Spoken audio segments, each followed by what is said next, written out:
Hello, guys. Welcome to Edugiri. I hope all of you are doing great. All of you are fine and safe. तो एजुगिरी पर अगर आप पहली बार आए हैं तो यहाँ पर 6 PM पे हर रोज़ द हिंदू का एनालिसिस होता है। मैं आपके लिए इम्पॉर्टेंट आर्टिकल्स निकाल कर लाती हूँ, उनमें मार्किंग करके लाती हूँ, उसे हाईलाइट करके लाती हूँ पूरा का पूरा। एंड ऑल्सो मैं साथ साथ में नोट्स भी बनाती हूँ। चलिए स्टार्ट करेंगे आज का सेशन। अ, तो यहाँ पर Ayodhya mosque to be better than Taj. तो आपको पता होगा कि बाबरी मस्जिद का जो डिस्प्यूट था, ठीक है, उसमें राम मंदिर जो है वो बन रहा है, मस्जिद जहाँ पर हुआ करती थी, और अब जो मस्जिद है उसके लिए अलग से जगह दी गई है अयोध्या में। वो मस्जिद बनकर तैयार नहीं हुई है, बट अब कहा जा रहा है कि वो जो अयोध्या का मॉस्क है वो ताजमहल से भी सुंदर बनाया जाएगा। उसके अंदर वो इंडिया का सबसे बड़ा one of the biggest mosque होगा। उसके अंदर वर्ल्ड की सबसे बड़ी कुरान रखी जाएगी, और इसके अंदर बहुत सारी चीज़ें जो है वो होने वाली हैं। तो अयोध्या मॉस्क लिख देते हैं और नोट कर लेते हैं जो भी चीज़ें हैं, क्योंकि राम मंदिर बहुत ज़्यादा न्यूज़ में है, तो ये मॉस्क में से भी क्वेश्चन बन सकता है। आइए इसके नोट्स बना लेते हैं, ये इम्पॉर्टेंट है। ये सबसे पहली चीज़, इस ट्रस्ट का जो देख रहा है, इंडो इस्लामिक कल्चरल फाउंडेशन, या IICF। अब ये IICF क्या है? A trustee, a trust, not trustee, a trust overseeing the construction of mosque in Ayodhya. Ayodhya का जो मॉस्क है उसकी कंस्ट्रक्शन को कौन सा ट्रस्ट देख रहा है? इंडो इस्लामिक कल्चरल फाउंडेशन, ठीक है। अब यहाँ पर इन्होंने तो यहाँ पे taking the lead new chief of mosque development committee appointed on November 2023, Haji Arfat Sheikh, a BJP leader from Maharashtra. So this guy has been appointed as a leader. तो ये भी नोट कर लेते हैं। New chief of mosque development committee, Haji Arfat Sheikh, है ना। तो हाजी अरफत शेख जो है, he is the new chief who has been appointed, ठीक है। उसके बाद now the aim is to build one of the biggest mosque. Aim, aim क्या है इसके? Number one, build one of the biggest mosque in India, better than Taj Mahal, world's biggest Quran, will measure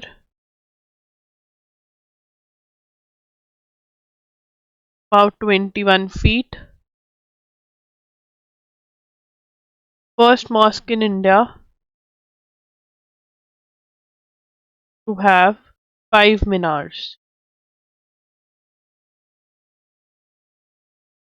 zero carbon footprint, मतलब कोई pollution नहीं करेगा ये, ऐसा है। तो अब पहले ये एग शेप होने वाला था, बट उसका कोई वो नहीं था, ये कुछ ऐसा सा बनेगा। वाह कितना सुंदर है, ठीक है, ऐसा सा बनेगा। But they should allow others also to enter so that everyone can go and visit. देखते हैं, ये न्यू डिज़ाइन है ऑफ द मॉस्क, ठीक है। तो यहाँ पर जो ब्रिक्स है उसके ऊपर कुरान के जो वर्सेस हैं वो इंस्क्राइब्ड होंगे, और वो सऊदी अरेबिया से आएंगे, ठीक है। The mosque has been allotted 5 acre plot 25 km from the heart of Ayodhya in Dhanipur. The Supreme Court in November 2019 had given way to the construction of temple at the site where Hindu fundamentalists had brought down the 16th century Babri Masjid in December 1992. तो यहाँ पर हम ये लिख देंगे कि mosque land was allotted for building of mosque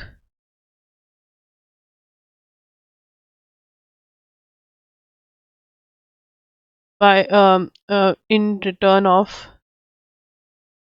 ये लिखने की वैसे ज़रूरत नहीं है इतना ज़्यादा, ठीक है ना। बस इसमें ये लिख सकते हैं और अगर लिखना है तो ये बाबरी मस्जिद वाला लिख सकते हो आप, इससे ज़्यादा नहीं। ये वाली चीज़ जो है ये ज़्यादा ज़रूरी है लिखनी, यानी यहाँ से क्वेश्चन बन सकते हैं क्योंकि राम मंदिर का बहुत ज़्यादा न्यूज़ में आ रहा है इसलिए। चलिए आगे चलेंगे। The national investigation agency has shared it's findings with US federal bureau of investigation on the March 2020 attack on Indian consulate. अब इंडियन कॉन्सुलेट पे अटैक क्यों हुआ था ये आपको पता होना चाहिए। थोड़ा सा पिछली बैकग्राउंड के बारे में बात कर रहे थे। तो यहाँ पर जब खालिस्तान मूवमेंट जो थी ना बहुत ज़्यादा हो गई थी। खालिस्तान मूवमेंट क्या है कि पंजाब को सेपरेट नेशन बना दो। पंजाब को सिख कम्युनिटी के लिए, जैसे मुस्लिम्स के लिए पाकिस्तान निकला, वैसे ही पंजाब कि उसको ऐसे कम्युनिटी के लिए एक सेपरेट नेशन बना दो। ठीक है, स्टेट तो बनी हुई है, नेशन बना दो, कंट्री बना दो, ये डिमांड है खालिस्तान डिमांड। तो ये बहुत ज़्यादा उठ गई थी पंजाब में। तो it led to a lot of protest. Amritpal Singh नाम के एक पर्सन ने ये उठाई थी पंजाब में। Now he is in jail in Assam, right. तो फिर क्या हुआ, countries like USA, countries like UK, countries like Australia, यहाँ पर भी बहुत सारी ये डिमांड उठी, प्रोटेस्ट निकली। And in one of the protest San Francisco में जो हमारा इंडियन कॉन्सुलेट है, हमारी एम्बेसी है, वहां पर अटैक हुआ हमारे लोगों पे। एंड हमारे फ्लैग, इंडिया के फ्लैग के साथ भी कुछ किया, राइट, चीजें हुई। तो अब now the action is being taken. ठीक है, यहाँ पर सिक्योरिटी बैरियर्स तोड़े गए। ठीक है, फ्लैग जो था हमारा causing disrespect to Indian flag, ये सब कुछ हुआ। Damage to public property, injuring some of our officials, ये है हुआ। तो इसके अंदर से हमें बस दो ही पॉइंट नोट करने हैं, ठीक है ना। National investigation agency, national investigation agency, नहीं यार कुछ नहीं करना अभी। अगर ये ठीक है तो ये अभी नोट नहीं करना है, बट हमें पता होना चाहिए कि ये इन्फॉर्मेशन जो है ये गई है, बस इतना ही आपको पता होना चाहिए। इससे ज़्यादा मैं आपको नहीं नोट करवाऊंगी। अगर बात होगी तो फिर हम आगे नोट कर लेंगे, मतलब अगर ये ज़्यादा उठेगा इशू। ठीक है, अब इसके बाद यहाँ पे बात करते हैं केन बेटवा प्रोजेक्ट की। केन बेटवा प्रोजेक्ट की, तो अगर जब ऐसे कोई प्रोजेक्ट न्यूज़ में होता है तो सबसे पहला क्वेश्चन यही होता है कि कौन सी स्टेट में है, कौन सी जगह पर है। तो ये क्या है, एक डैम का प्रोजेक्ट है, dam project in Madhya Pradesh, of Madhya Pradesh government of Madhya Pradesh. ठीक है ना। Interlinking project, Ken Betwa river interlinking project which is part of centre's. यहाँ पर issue related to environment clearance, issue related to environment clearance. देखिए जब भी एक डैम बनता है ना, तो उसके अंदर अगर आपने कभी डैम नहीं देखा है तो आपने देखा होगा रिजर्वॉयर होता है बहुत बड़ा जिसमें पानी रखा जाता है, और इस रिजर्वॉयर के लिए बहुत सारा लैंड चाहिए होता है। इवन डैम इटसेल्फ के लिए बहुत ज़्यादा लैंड चाहिए होता है, ठीक है ना। तो उसके अंदर बहुत सारी लोगों की ज़मीन जो है वो जाती है, फॉरेस्ट को इफेक्ट होता है। तो इन्वायरमेंट क्लियरेंस चाहिए होते हैं कि इन्वायरमेंट पे कितना इफेक्ट होगा, वहाँ के लोग राजी हैं या नहीं, इन्वायरमेंट जितना हार्म होगा वो सही है या नहीं। तो इस डैम को कभी मिल जाते कभी नहीं मिली, बट अब सुप्रीम कोर्ट बीच में इंटरवीन कर रहा है और कह रहा है सब कुछ होल्ड पे डालो, हम देखते हैं। अब इसकी जो कंस्ट्रक्शन है वो ऑलमोस्ट कंप्लीट हो चुकी है। तो यहाँ पर जो स्टोरी का मेन पार्ट है, आपको ये पता होना चाहिए केन बेटवा प्रोजेक्ट कौन सी स्टेट का प्रोजेक्ट है। अभी इसको इन्वायरमेंट क्लियरेंस से रिलेटेड इश्यूज जो है वो फेस करने पड़ रहे हैं, बस इतना ही पता होना चाहिए। इसमें कई कई टॉपिक्स में पीएचडी नहीं करना है, जहाँ पीएचडी करना है वहाँ मैं आपको करवा दूंगी, मतलब जहाँ पे डिटेल ज़्यादा बतानी है, ठीक है जी। हम यहाँ पे HPV vaccination campaign for girls ये लिखेंगे। HPV वैक्सीनेशन, वैक्सीनेशन लिखेंगे। HP vaccination campaign for girls, है ना। अब यहाँ पे HPV vaccination campaign for girls, तो यहाँ पे ये है क्या, सबसे पहले इसको समझते हैं। लास्ट ईयर भी न्यूज़ में आया था, ठीक है। तो इसको पहले समझ लेते हैं। The union health ministry said on Saturday that it was yet to take a decision on starting a vaccination campaign against human papillomavirus despite reports that it is set to offer the vaccine। तो यहाँ पे सबसे पहले हम HPV की full form लिखेंगे, that is human papillomavirus, या HPV की फुल फॉर्म लिख ली। अब इसके बाद हमें पता चल रहा है कि यूनियन हेल्थ मिनिस्ट्री क्या कह रही है कि अभी हम देखेंगे कि इसकी वैक्सीनेशन हमको करनी है, क्या करना है क्या नहीं। यहाँ पे union health ministry, union health ministry yet to take decision, yet to take decision on on starting, आप इसको लिख लीजिए, मैं आपको सारे पॉइंट्स रिलेट करके समझा दूंगी, पहले लिख लीजिए। तो यहाँ पर हमें इतनी बात समझ में आनी चाहिए कि यूनियन हेल्थ मिनिस्ट्री कह रही है कि अभी इस वैक्सीन पे हम कैंपेन स्टार्ट करेंगे, लगवानी है नहीं लगवानी, इसके ऊपर हम अभी डिसीजन लेंगे, ठीक है ना। और उसके बाद हम लिखेंगे national NTAGI has recommended vaccination for, ये लिखेंगे NTAGI, that is national technical, आपको नटागी की फुल फॉर्म भी पूछी जा सकती है, NTAGI national technical advisory group for immunisation has recommended vaccination for adolescent girls between ages 9 to 14। अब ये अपने आप में एक बड़ा क्वेश्चन बन सकता है, दिस इज इम्पोर्टेंट, कि यहाँ पर जो नतागी है ना, नतागी जो नेशनल टेक्निकल एडवाइजरी ग्रुप है वैक्सीनेशन से रिलेटेड इंडिया का, उन्होंने बोला है कि अडोलो से ये वैक्सीन एचपीवी की, ये 9 to 14 की जो लड़कियां हैं एज ग्रुप की, उनको ये लगना चाहिए। और यूनियन हेल्थ मिनिस्ट्री जो है इस पे अभी वो कह रहे हैं कि हम डिसीजन लेंगे। The ministry earlier said that in June 2022, after evaluating the fresh evidence on cervical cancer, so this is a vaccine with regard to cervical cancer. This is a vaccine with regard to cervical cancer. Okay. Now, cervical cancer burden and the effectiveness of a single dose of HPV vaccine. तो उन्होंने कहा कि हम जो अभी trials हुए हैं इनको दोबारा से evaluate करेंगे and फिर हम decide करेंगे, Ministry of Health कह रही है। This would involve a one-time catch-up shot for girls in 9 to 14 age group, followed by a routine introduction for others at the age of 9. ठीक है ना, वन टाइम कैचअप शॉट होगा जो लगेगा बच्चों को। The WHO SAGE has said that HPV vaccine is highly effective for the prevention of HPV serotype 16 and 18 which causes 70% of cervical cancer। अब इसके अंदर WHO क्या कह रहा है, इसके भी नोट्स बना लेंगे। WHO's strategic advisory group of experts on immunization, that is SAGE, has said HPV vaccine highly effective for the prevention of HPV serotypes 16 and 18। तो ये प्रिवेंट करता है HPV serotype 16 and 18 which cause 70% of cervical cancer। और India में cervical cancer बहुत होता है, तो इसको फाइट करने के लिए यहाँ से जो मेन क्वेश्चन है वो ये आ सकते हैं, कौन सी एज ग्रुप को, इसकी फुल फॉर्म क्या HPV, कौन से कैंसर एच से होने से बचाएगा ये सर्विकल कैंसर। ठीक है, यहाँ पर अब क्या हुआ इंडिया के अंदर, फिशी वैक्सीन ट्रायल्स। फिशी का मतलब क्या होता है, कुछ गड़बड़ है, गोलमाल है भाई, गोलमाल है वाला सिचुएशन यहाँ पर आ जाता है जब हम फिशी कहते हैं, something is fishy. In India, the vaccine faced a major backlash. क्यों भाई? Why did the vaccine face a major backlash?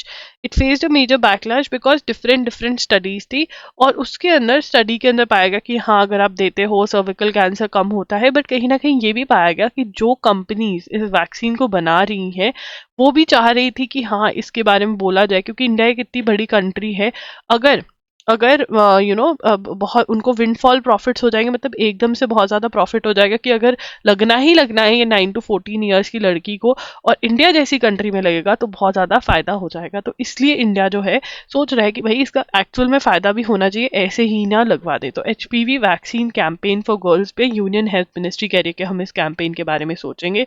नतागी बोल चुकी है 9 to 14 ईयर्स की लड़कियों को आप ये लगाइए, सर्विकल कैंसर से बचाव होगा। और वहीं WHO की सेज जो है वो भी यही बोल चुकी है।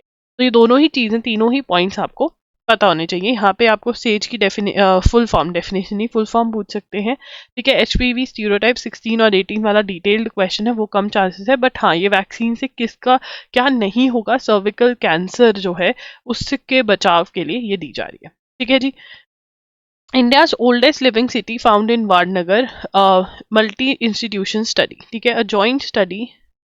तो यहाँ पे India's oldest living city, India's oldest living city found in Vadnagar. Vada pav खाए तो वड़ा, वड़ा से वाड़, कि ना, तो वाडनगर जो है ओल्डेस्ट पाया गया है। तो इसमें क्या है, found evidence of a cultural continuity in Vadnagar in present day Gujarat. Cultural, यहाँ पे लिख लेते हैं, एविडेंस ऑफ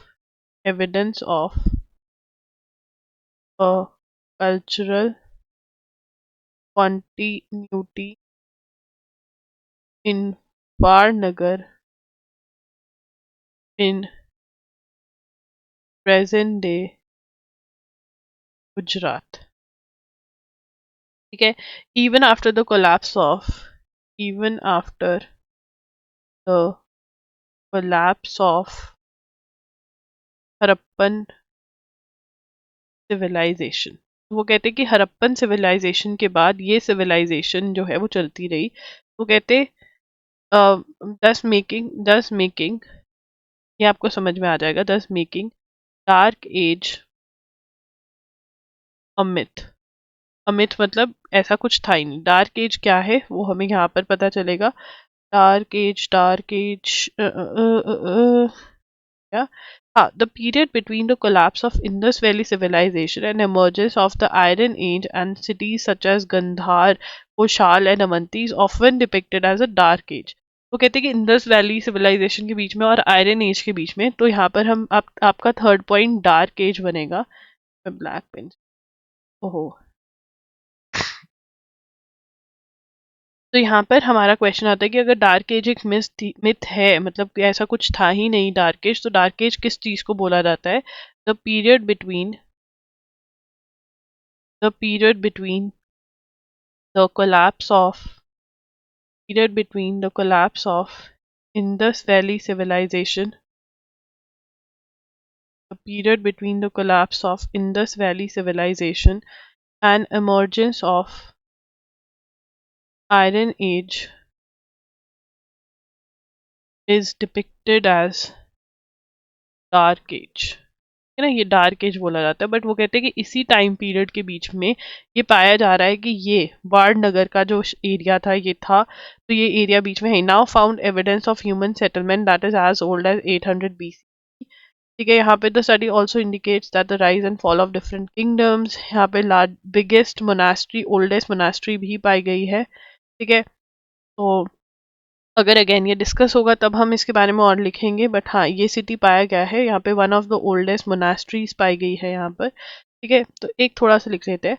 वारनगर के बारे में, was a multi cultural and multi religious Buddhist Hindu Jain and Islamic, मैंने जानवरी वाला जान लिख लिया, जैन इस्लामिक सेटलमेंट, है ना। तो ये पाया गया वहां पर, गुजरात में पाया गया है, वारनगर गुजरात में पाया गया है, ठीक है जी। उसके बाद Scholz warns of extreme threats as farmers block roads in Germany, ठीक है।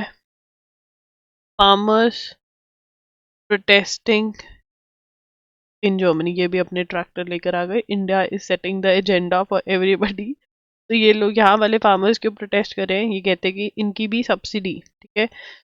Angry about plan to angry about angry about angry plan angry about a plan cut their fuel subsidies. अब सब्सिडीज क्या होता है, यहाँ पे किसी को बताना है सब्सिडीज क्या होता है, ठीक है। कुछ पैसे कम कर देना, फ्यूल सब्सिडीज, आप पेट्रोल भरवाने जा रहे हो, इतना पेट्रोल फ्री है, ठीक है, या पूरा का पूरा ही फ्री है, इतना परसेंटेज डिस्काउंट मिलेगा, ठीक है ना। गवर्नमेंट स्कीम जो ऐसी होते हैं उनको सब्सिडीज कहते हैं, ओके। चलिए आगे चलते हैं। ताइवान प्रेसिडेंट कौन है? ताइवान प्रेसिडेंट नए बने हैं, ये का नाम है लाई चिंग दे, है ना। चिंग्स मसाला आता है, ठीक है ना। लाई, मैं लाई चिंग मसाला, तेल में डाला और बढ़िया बना लिया, है ना। याद कर लेते हैं। मैं लाई चिंग्स मसाला, तेल में डाला, ठीक है ना। यहाँ से हम अपनी आइडेंटिफिकेशन क्या लिखेंगे, लाई चिंग टी, याद हो जाएगा। मैं लाई चिंग्स मसाला, तेल में डाला, ठीक है। चिंग्स मसाला होता है चाइनीज मसाला, तो ये ताइवान के प्रेसिडेंट का नाम है, ठीक है जी। आगे चलेंगे। अब दिल्ली यात्रा के बारे में बहुत ज्यादा कंप्लेंट्स आ रही हैं कि लोगों से बिना पूछे, it was found that security person and private person were carrying collecting facial biometrics at airport entry gates without the consent or knowledge of passengers for the Digi Yatra app। यहाँ पे पहले हम डिजी यात्रा ऐप लिख लेते हैं। ये ऐसा मेरे साथ तो नहीं हुआ, मैंने उस टाइम पे ट्रैवल किया दिसंबर में, ठीक है। बट नहीं, उन्होंने बताया कि हाँ डिजी यात्रा ऐप से जाना है, नहीं तो लंबी लाइन में खड़ो, नहीं बता दो कि मैं कहाँ उड़ रही हूँ, पर मेरे को लंबी लाइन में नहीं खड़ा होना। मे भी लोगों के साथ हुआ होगा। तो अब यहाँ पे इशू क्या है, इशू जो है वो ये है कि found that security personal security personnel were collecting facial biometrics at airport entry gates without the consent or knowledge of passengers for digi Yatra app. मतलब डिजी यात्रा ऐप में आपकी इंफॉर्मेशन जा रही है, ना तो उनका कंसेंट लिया, ना ही उनको नॉलेज थी, उनकी राइट टू प्रीवेसी जो है वो वायलेट होगी। तो यहाँ पे किसका क्वेश्चन लेकर आ रहे हैं हम, राइट टू प्रीवेसी का क्वेश्चन, क्योंकि इन्फॉर्मेशन किसी और के पास जा रही है तो उनसे बिना पूछे कैसे दी। अब डिजी यात्रा ऐप है क्या, सबसे पहले यहाँ पर उनके सीईओ का नाम दिया हुआ है, यहाँ पे हमने इशू लिख लिया फर्स्ट पॉइंट में। सेकंड, डिजी यात्रा सीईओ ऑफ डिजी यात्रा, तो डिजी यात्रा के हम डिटेल में नोट्स बनाएंगे क्योंकि यहाँ से क्वेश्चन एक्सपेक्टेड है, ठीक है ना। जहाँ पे मैंने बोला ना आपको, जहाँ पे हमें डिटेल में जाना चाहिए वहाँ हम डिटेल में जाएं, और जहाँ नहीं जाना चाहिए वहाँ क्यों जाएं, ठीक है ना। तो अब डिजी यात्रा के बारे में लिखेंगे, अबाउट डिजी यात्रा। थर्ड पॉइंट क्या बनेगा हमारा, अबाउट डिजी यात्रा के बारे में। क्या, oh sorry guys, my bad. और मेरे लिए प्रे करना कि मुझे बस यहाँ तक ही कॉल रहे, इससे आगे नहीं आए। अगर तुम चाहते हो तुम्हारी क्लास मिस ना हो। और ये डार्क एज तो कब को होगा, मैं इसको हाईलाइट, ये रहा अबाउट डिजी यात्रा। डार्क एज और डिजी यात्रा सेम पॉइंट ही बना, ठीक है। तो about Digi Yatra initiative aims to promote digital processing of passengers for paperless and seamless movement through various checkpoints, ठीक है ना। पेपरलेस एंड सीमलेस, कि उनको रुकना ना पड़े, जैसे मेरे जैसे आलसी लोगों को, movement through through various airport check points, है ना। यहाँ पे आप ऐप डाउनलोड कर लेते हैं और फिर आपकी एक बार एंट्री होती है, ठीक है। Such as the entry gate, security, boarding gate, यहाँ पर सब जगह यही चल जाता है। The Digi Yatra policy was unveiled by, Digi Yatra policy was unveiled का मतलब स्टार्ट करी गई by ministry of civil aviation in 2018 में ये स्टार्ट करा गया था। इंटायरली वॉलंटरी प्रोग्राम, मतलब तुमको कोई फोर्स नहीं कर सकता है कि डिजी यात्रा से ही तुमको चेक इन करना पड़ेगा, ठीक है। ये तुम्हारी मर्जी है, दिस इज योर मर्जी। Entirely voluntary programme. After some delay it was rolled out from December 2020 at 3 airports, Delhi Indira Gandhi airport, Bangalore airport पे भी है ये, दिल्ली में भी है। The Digi Yatra app is not owned by government. अब ये वाला पॉइंट बहुत ही इंपॉर्टेंट है, लिखेंगे Digi Yatra app is not owned by is not owned by government, government इसको ओन नहीं कर रही है, ठीक है। Consortium called owned by consortium मतलब group, by a group called Digi Yatra foundation. तो कौन चला रहा है, ओन कौन करता है इसको, डिजी यात्रा फाउंडेशन नाम की, ये गवर्नमेंट ओन नहीं कर रही है। Who share holders comprise of airport authority of India and 5 private airports, ये वाले जो हैं शेयर होल्डर्स ये लोग हैं। The government does not provide any funding for implementation, self funded है, they need to provide their name. तो इसके अंदर implementation involves passenger downloading the app passenger downloading the app okay, need to provide अपना नाम पता, provide name, mobile, email and Aadhaar document to register, ठीक है। फिर आप अपनी फोटो भी प्रोवाइड करते हो, सेल्फी अपलोड करते हो अपनी, ठीक है ना। और ये सारा देना होता है, मतलब ये डाटा चला गया, ठीक है। याद क्या करना है इसमें से, मैं तुम्हें पॉइंट्स मार्क करवा देती हूँ, तुमको याद करना है ना। इसके अंदर पेपरलेस और सीमलेस मूवमेंट थ्रू ये है। डिजी यात्रा पॉलिसी कब इनवेल हुई, ये इंपॉर्टेंट है। वॉलंटरी है, ये इंपॉर्टेंट है। और ये गवर्नमेंट ओन नहीं करती। ये 3 पॉइंट्स हर किसी को रट्टा मारना है, बाकी सब अगर कर लोगे तो बहुत बढ़िया, नहीं तो नहीं। इम्प्लीमेंटेशन इश्यूज क्या है, नाउ राइट टू प्रीवेसी का issue of right to privacy क्या है, issue of right to privacy, क्या इशू है राइट टू प्रीवेसी के, मल्टीपल इश्यूज है। नंबर 1 है,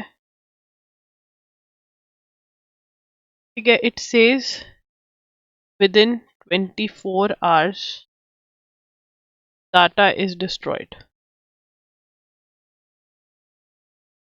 ठीक है।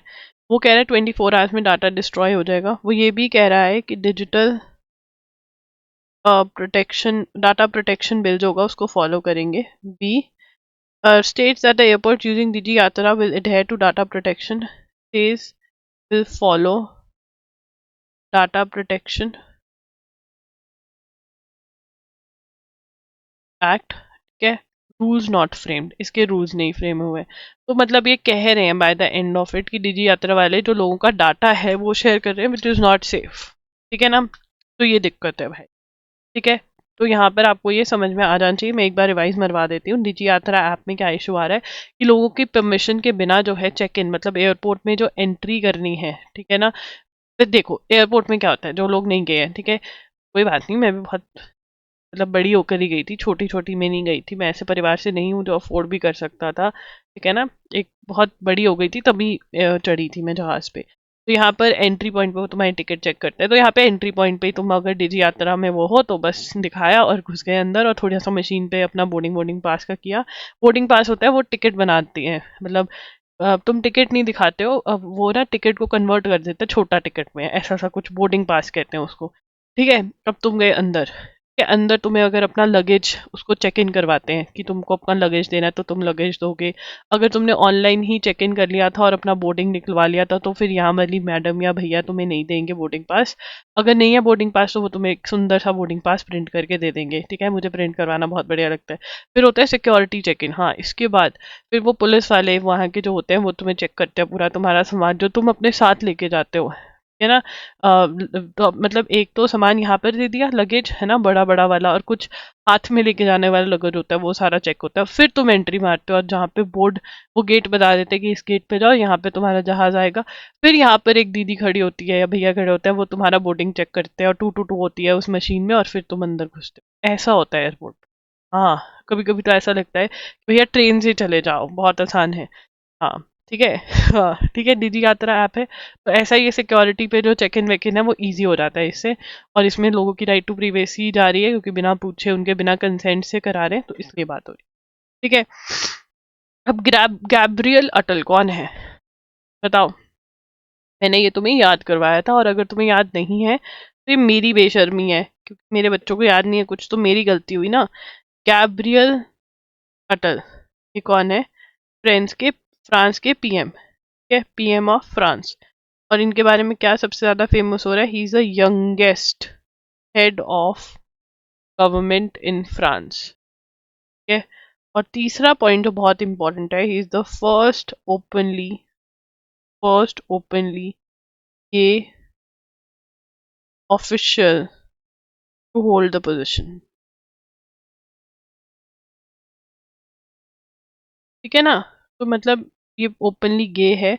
ये तीनों पॉइंट्स आपको याद होने चाहिए। घबराया हुआ गैब्रियल, है ना, रियल में ग्रैब कर लिया अटल, अटल अटल बिहारी वाजपेयी से भी याद कर सकते हो आप इसको।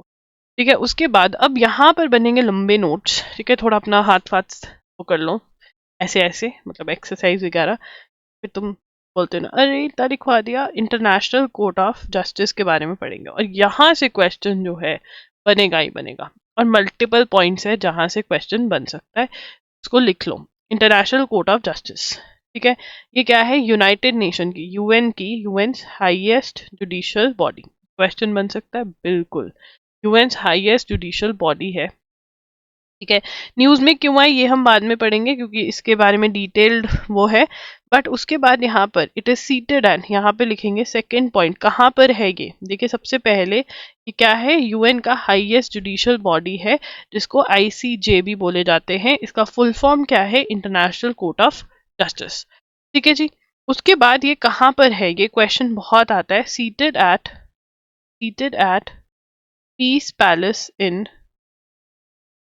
in The Hague, in the Netherlands, in the Hague the Netherlands. तो ये कहाँ पर है, कहाँ पे बैठता है ये कोर्ट, हेग नेदरलैंड्स में बैठता है। पीस पैलेस है इस जगह का नाम। ठीक है। अब थर्ड पॉइंट, एक और क्वेश्चन जो बन सकता है, इस्टेब्लिश इन, हर एक पॉइंट से क्वेश्चन बन सकता है। इन जून 1945, कब इस्टेब्लिश हुआ, जून 1945 में, by the charter of UN, following decades of international conflicts in the form of 2 world Wars. World war के बाद ये आया कि भैया अब वॉर नहीं होनी चाहिए। ठीक है। इसके पास ड्यूअल जुरिस्डिक्शन है, it has dual jurisdiction powers. Jurisdiction का मतलब क्या होता है, जुरिस्डिक्शन मतलब इसके पास ये चीजें ये कर सकता है। ठीक है ना, ये चीजें ये कर सकता है, जुरिस्डिक्शन इसकी यहाँ तक है, मतलब इससे आगे नहीं जा सकता है। ठीक है। अब इसके अंदर 2 जुरिस्डिक्शन पावर्स है, एक कौन सी है, एडवाइजरी है, मतलब एडवाइस दे सकता है।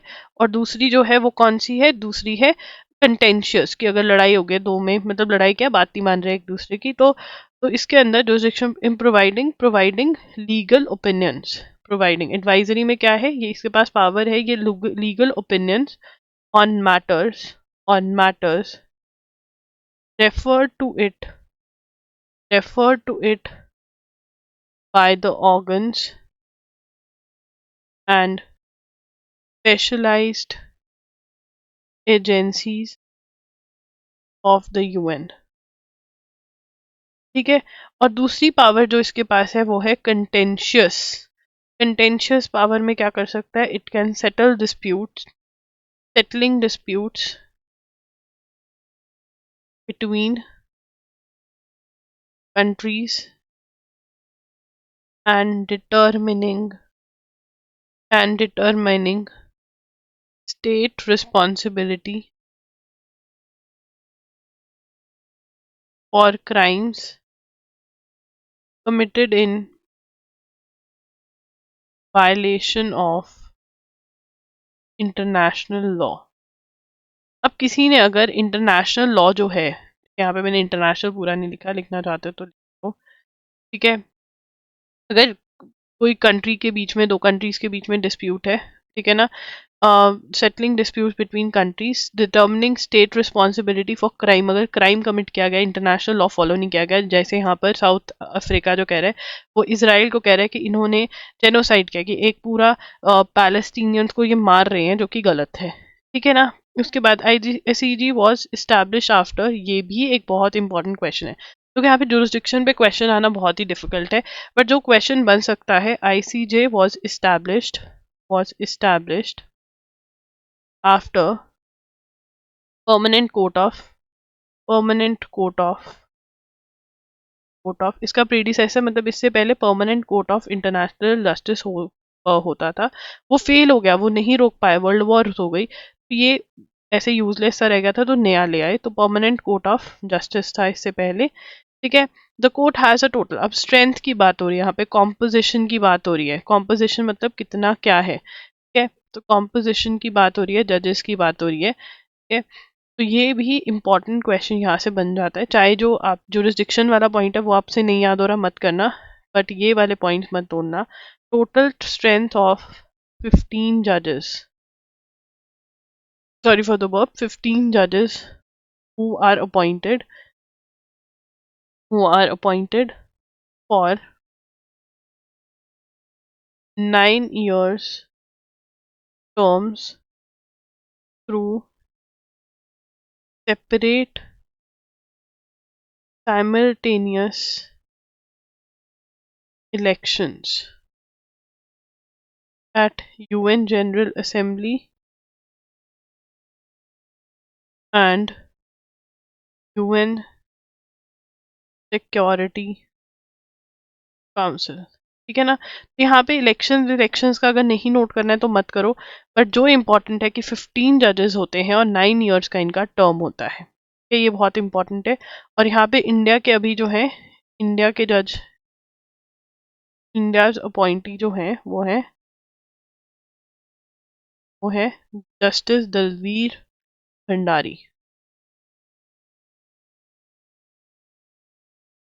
ठीक है जी, उसके बाद यहाँ पर इन्फोर्समेंट क्या है, ये जो लॉ ये जजमेंट दे देते हैं, ठीक है, यहाँ पे नो इन्फोर्समेंट पावर्स, ठीक है ना, पावर यहाँ पर ऑल दो कोर्ट डिसीजन आर, ऑल दो ये ऐसे ही लिख लेते हैं, all two courts decisions are legally binding and can not be appeal, इसको लिख लो, फिर मैं एक एक टर्म को समझाऊंगी, टेंशन मत लो, can not be appeal against, they are often defied in absence of an enforcement mechanism of its own। अब यहाँ पे बात हो रही है कि ये जो जजमेंट दे देता है इंटरनेशनल कोर्ट ऑफ जस्टिस, इसको कोई मानता भी है या फिर ये ऐसे ही रह जाती है।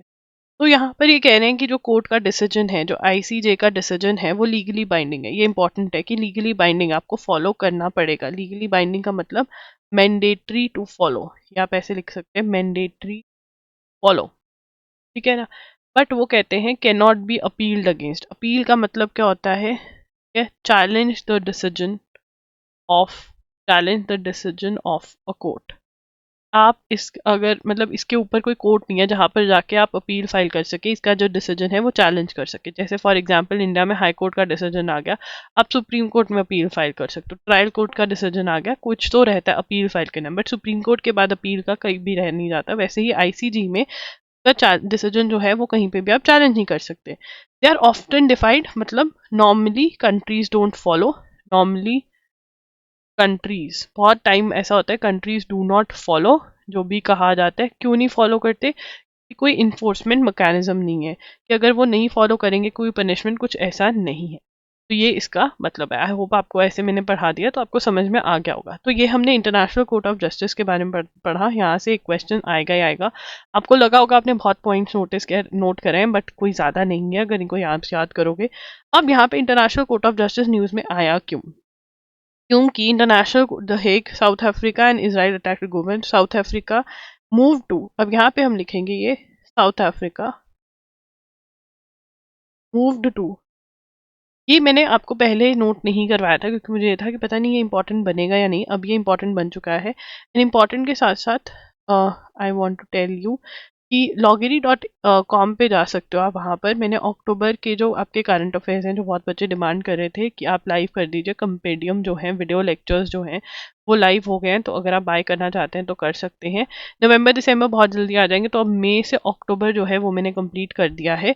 ये 7 to 8 आवर्स का कंटेंट कंज्यूम करोगे आप, एंड आपका फुल मंथ बिल्कुल प्रिपेयर हो जाएगा। डिजी नोट्स भी अवेलेबल करवाए जाते हैं यहाँ पर आपको, ठीक है, डेली नोट्स आपको ये मिल जाते हैं फॉर ₹100, ठीक है। एंड ऑल्सो साथ में ये वाले नोट्स जो हैं ये ₹100 के हैं, ठीक है। ये वाले जो हैं आपके ₹300 के, ये वैलिड रहेंगे जून 2024 तक। बहुत सारी आपको वैलिडिटी मिल रही है, ठीक है। एंड उसके बाद हमारे पास मॉक टेस्ट हैं, जैसे कि MHCD 3 year, MHCD 5 year, CUET PG का मॉक टेस्ट है हमारे पास, एंड स्लैट का मॉक टेस्ट भी है, ठीक है। चलिए आगे चलेंगे। तो South Africa moved to International Court of Justice, Court of Justice invoking against Israel, ठीक है। अब मैं सिर्फ ये लिखवाऊंगी, फिर आगे पॉइंट्स में आपको डिटेल लिखवाती हूँ, है ना। तो साउथ अफ्रीका जो है इंटरनेशनल कोर्ट ऑफ जस्टिस पहुंचा है इसराइल के अगेंस्ट, क्योंकि ये जेनोसाइड कमिट कर रहे हैं, ठीक है ना। इन्वोकिंग, इस कन्वेंशन के अंदर invoking the convention on, invoking the convention on the prevention and punishment of the crime of genocide 1948। तो ये कन्वेंशन उन्होंने इन्वोक किया कि ये जेनोसाइड हो रहा है, जो कि गलत है। जेनोसाइड अभी हम पढ़ेंगे, जेनोसाइड आपको पढ़ा देती हूँ। Killing means act as such as killing members of a national, ये सेकंड पॉइंट बना लीजिए, व्हाट इज जेनोसाइड। या पहले यही पढ़ लेते हैं कि जेनोसाइड है क्या। What is genocide means act such as killing members of a national, racial, ethnic, or religious group, causing serious bodily and mental harm, ठीक है ना। तो यहाँ पर मतलब ये क्या है कि एक such as killing members of a national, racial, किसी मतलब उनको क्लिंस कर देना, कि ये सारे ही खत्म हो जाएं, बहुत सारे एक ही कम्युनिटी के लोगों को मार देना, इसको जेनोसाइड कहते हैं, ठीक है ना। तो यहाँ पर इन्होंने इल्ज़ाम लगाया है साउथ अफ्रीका वालों ने इसराइल पे कि ये जेनोसाइड कर रहे हैं, ठीक है ना, against Israel, accusing them, accusing it of committing genocide, कि उन्होंने जेनोसाइड कमिट किया है, ठीक है ना। accusing it of committing genocide during its ongoing military campaign in Gaza, ठीक है ना, during its online ongoing military campaign in Gaza, ठीक है ना, कि इन्होंने जेनोसाइड कमिट किया है जो मिलिट्री कैंपेन कर रहे हैं गाजा में। अब इसकी भी थोड़ी बैकग्राउंड मैं आपको दे देती हूँ। हमास ने इसराइल के ऊपर अटैक किया अक्टूबर 2023 में। इसराइल ने कहा कि हमने वॉर डिक्लेयर कर दिया हमास पे। हमास जो है वो गाजा में है, ठीक है, रूल करता है, और गाजा में पैलेस्टीनियन लोग रहते हैं। तो वहां पर जो इनका मिलिट्री कैंपेन है उसको ये जेनोसाइड बोल रहा है, कि लोगों को मारा जा रहा है, ठीक है ना। South Africa has sought the indication of provisional measures to stop genocide with Israel, ठीक है ना। तो यहाँ पे वो कह रहे हैं कि ये रोका जाए। आईसीजे बोला, ICJ is principal judicial organ, ये हमें पता है। Both South Africa and Israel are signatories, ये हम लिखेंगे, both South Africa and Israel are signatories to the genocide convention of 1948 has now been invoked by South Africa। South Africa ने ये उठाया है point. Provisional measures are interim rulings, ये वो। उसके बाद जेनोसाइड वाज फर्स्ट। अब यहाँ पर थर्ड पॉइंट बनेगा, genocide convention 1948 was the first human rights treaty to be adopted by UN general assembly, ठीक है ना, जिनीवा कन्वेंशन जो अडॉप्ट, मतलब ये फर्स्ट ट्रीटी थी जो अडॉप्ट करी थी यूएन जनरल असेंबली ने। बस हो गया। तो ठीक है, हम मिलेंगे कल 6 PM पे, बट उससे पहले प्लीज़ बता देना कि आपको ये सेशन कैसा लगा इन द कमेंट सेक्शन में। आपके कमेंट्स पढ़ती हूँ, कोई डाउट हो तो वो भी आप कमेंट सेक्शन में पूछ सकते हैं। इस वीडियो को ज़रूर लाइक करना, एंड यार प्लीज़ हमारे बारे में शेयर करा करो अपने फ्रेंड्स के बारे में। उसके साथ अगर उनको करंट अफेयर से रिलेटेड हेल्प चाहिए, आप हमारी वेबसाइट loggery.in ज़रूर विजिट करें, and for any help, for any links, you can check out our description. Bye.